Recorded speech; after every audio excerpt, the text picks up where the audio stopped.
Now. Good evening, I'm Monty Torres. And I'm Liz Gonzalez. Thank you so much for joining us tonight. A driver could now be looking at charges following an awful, deadly crash early this morning. The CHP says the driver lost control and went over the Highway 180 overpass, plummeting onto Highway 41. That driver survived, but the crash killed his passenger. Fox 26 News reporter Myra Franco spoke with the California Highway Patrol and joins us live tonight. All right, Myra, what are we learning about that driver and why could he now be charged? Yeah, CHP Public Information Officer Salas tells me the driver had a suspended license. It's a miracle he survived. He was brought here to CRMC for minor injuries, even though he told officers he felt fine and wanted to walk away from the scene.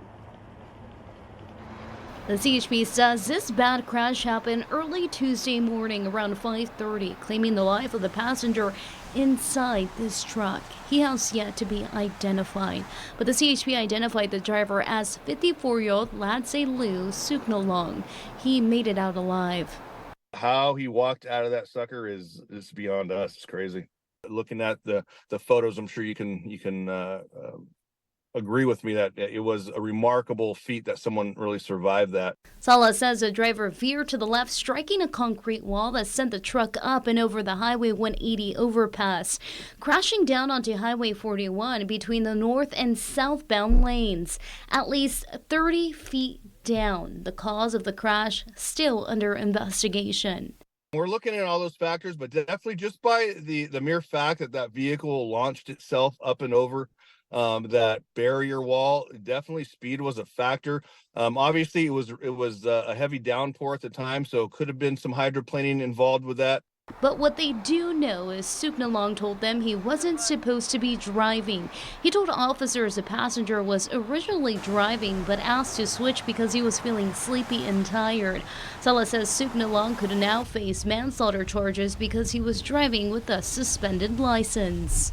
He was trying to do a good deed, I'm sure, trying to take over for the driver. However, again, just don't risk it. Licenses get suspended for a reason. Don't risk it by letting someone who has a suspended or no license get behind that wheel. Again, Salas wants to remind the community during this rainy season to take it slow and give yourself extra time when heading out of the door. He says you're better off driving below the speed limit if conditions appear dangerous. Now, Liz and Monty, Salas also told me this is just one out of 24 of crashes his agency responded to relating to weather. All right, thank you, Myra. Salas also says alcohol and drugs were not factors in this crash. Yeah, the CHP officers also are telling